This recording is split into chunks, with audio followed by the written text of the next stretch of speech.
అంకితం చేసిన సేవా ధర్మం కల మహానాయకుడు, సత్యం న్యాయం సమానత్వం పట్ల అచంచలమైనటువంటి నిబద్ధతతో ముందుకు సాగే మన గౌరవ ఉప ముఖ్యమంత్రి వర్యులు శ్రీ కొనిదెల పవన్ కళ్యాణ్ గారి ప్రసంగం ఇప్పుడు మనం విందాం.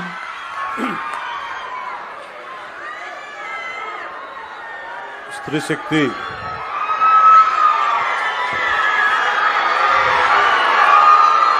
శక్తి పథకానికి ఈ కార్యక్రమానికి చేసిన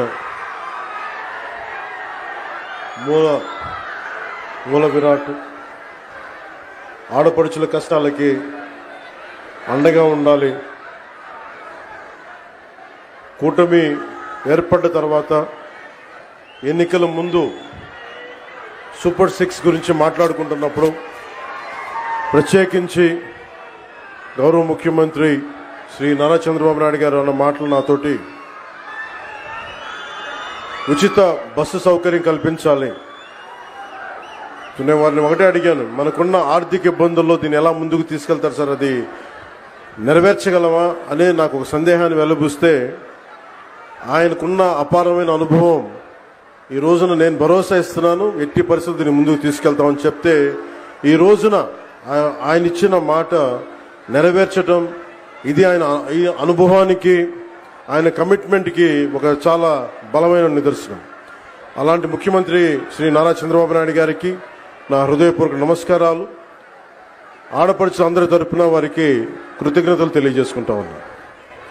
అలాగే గౌరవ మానవ వనరుల అభివృద్ధి, ఇన్ఫర్మేషన్ టెక్నాలజీ, ఎలక్ట్రానిక్స్ మరియు కమ్యూనికేషన్ రియల్ టైం గవర్నెన్స్ శాఖ మంత్రివర్యులు సోదరులు శ్రీ నారా లోకేష్ గారికి నా హృదయపూర్వక నమస్కారం. అలాగే రవాణా శాఖ మంత్రివర్యులు రాలేకపోయారు రాంప్రసాద్ రెడ్డి గారికి, అలాగే భారతీయ జనతా పార్టీ రాష్ట్ర అధ్యక్షులు శ్రీ పివిఎస్ మాధవ్ గారికి, ఆంధ్రప్రదేశ్ రాష్ట్ర రోడ్డు రవాణా సంస్థ చైర్మన్ కొనకళ్ళ నారాయణరావు గారికి, గౌరవ పార్లమెంట్ సభ్యులు విజయవాడ శ్రీ కేసినేని చిన్ని గారికి, విజయవాడ సెంట్రల్ నియోజకవర్గ శాసనసభ్యులు బుండా ఉమేశ్వర గారికి, విజయవాడ ఈస్ట్ నియోజకవర్గ శాసనసభ సభ్యులు గద్దె రామ్మోహన్ రావు గారికి, ప్రిన్సిపల్ సెక్రటరీ రవాణా రహదారుల భవనాల శాఖ శ్రీ కాంతిలాల్ గారికి, ఆంధ్రప్రదేశ్ రాష్ట్ర రోడ్డు రవాణా సంస్థ ఉపాధ్యక్షులు మరియు managing director Shri H Dwaraka Tirumalarao గారికి ప్రత్యేకించి మీ అందరికీ పేరు పేరు నా హృదయపూర్వక కృతజ్ఞత. ఇది ఆగస్టు 15 79వ స్వాతంత్ర దినోత్సవ సందర్భంగా ప్రత్యేకించి ఈ మహిళలకి ఉచిత బస్సు ప్రయాణం స్త్రీ శక్తి పథకం కింద ప్రారంభించడం చాలా ఆనందదాయకం. ఈ శుభ సందర్భాన మరోమారు మీ అందరికీ స్వాతంత్ర దినోత్సవ శుభాకాంక్షలు తెలియజేస్తా ఉన్నాను. మన రాష్ట్ర ఆడపడుచులకి ప్రత్యేకమైన శుభాకాంక్షలు తెలియజేస్తున్నాను. స్త్రీ శక్తికి సముచిత స్థానం ఇస్తూ మహిళా సాధికారత దిశగా మరో అడుగు ముందుకు వేస్తూ ప్రతి ఆడపడుచుకి ఇచ్చిన మాట నిలబెట్టుకుంటూ నారా చంద్రబాబు నాయుడు గారి నాయకత్వంలో కూటమి ప్రభుత్వం నేటి నుంచి ఆంధ్రప్రదేశ్ నివాసితులైన మహిళలకు, బాలికలకు, ట్రాన్స్జెండర్లకి ఆర్టీసీ బస్సుల్లో ఉచిత ప్రయాణం అందిస్తూ ఉంది.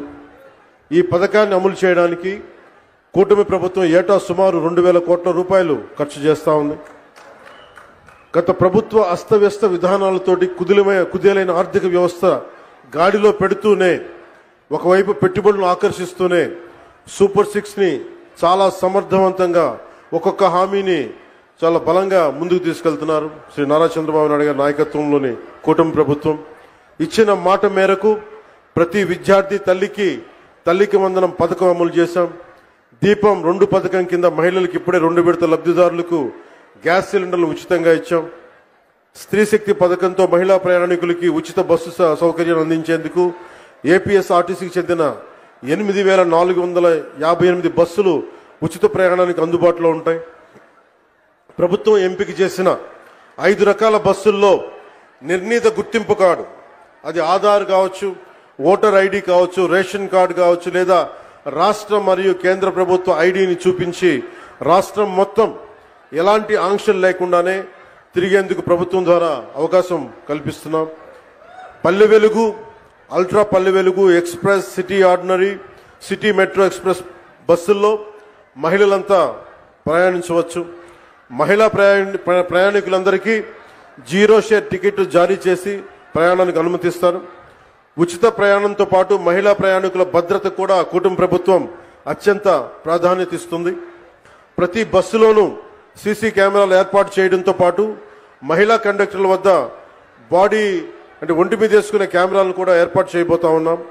ఇది ఉచిత ప్రయాణం మాత్రమే కాదు, ప్రతి మహిళ ఆర్థిక భద్రత, ప్రయాణ స్వేచ్ఛ, సామాజిక గౌరవం అందించే మార్గం. ఇందాక దారి పొడవుతో ఉండవల్లి నుంచి వస్తా ఉంటే ఒక్కొక్క ఆడపడుచుతో మాట్లాడుతూ ఉంటే ఎంతంత సేవ్ అవుతుందమ్మా మీకు ఈ ప్రయాణం వల్ల అంటే, విద్యార్థులకి 1,500 నుంచి కొంతమందికి 2,000 రూపాయలు.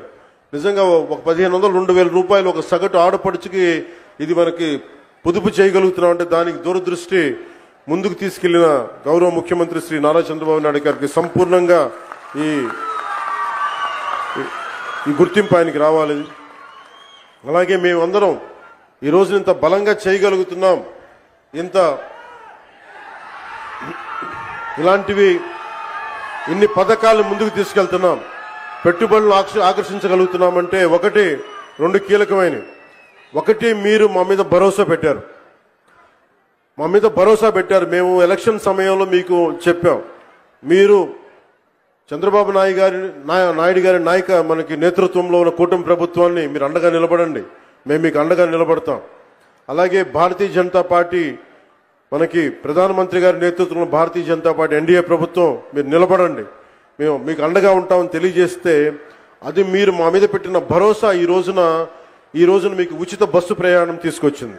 అలాగే భవిష్యత్తులో కూడా ఏమైతే మీకు హామీలు చేశామో మొత్తం సంపూర్ణంగా సాధ్యమైనంత మేరకు అన్ని రకాల కష్టాలని, అన్ని రకాల అవరోధాలని అధిగమించి మీకు అండగా ఉంటుంది కూటమి ప్రభుత్వం. చంద్రబాబు నాయుడు గారి నాయకత్వంలోని కూటమి ప్రభుత్వం అండగా ఉంటుందని తెలియజేసుకుంటూ, మాకు ఈ రోజున అమరావతి రాజధాని కావచ్చు, అలాగే వైజాగ్ స్టీల్ ప్లాంట్కి కూర్చోబెట్టిన నిధులు కావచ్చు, అనేక రకాలుగా పెట్టుబడుల ద్వారా మనకి ఆంధ్రప్రదేశ్ అభ్యున్నతికి, అభివృద్ధికి తోడ్పడుతున్న శ్రీ గౌరవ ప్రధానమంత్రి శ్రీ నరేంద్ర మోదీ గారి మార్గనిర్దేశకత్వంలో, నారా చంద్రబాబు నాయుడు గారి నాయకత్వంలో ఇంకా ఎన్నో పథకాలు, సేవలు ఈ కూటమి ప్రభుత్వం మీకు అందిస్తుంది. మీకు అండగా నిలబడతామని తెలియజేసుకుంటూ, మరోమారు 79వ స్వాతంత్ర దినోత్సవ సందర్భంగా మీ అందరికీ మరోమారు స్వాతంత్ర దినోత్సవ శుభాకాంక్షలు తెలియజేసి సెలవు తీసుకున్నాను. జై హింద్.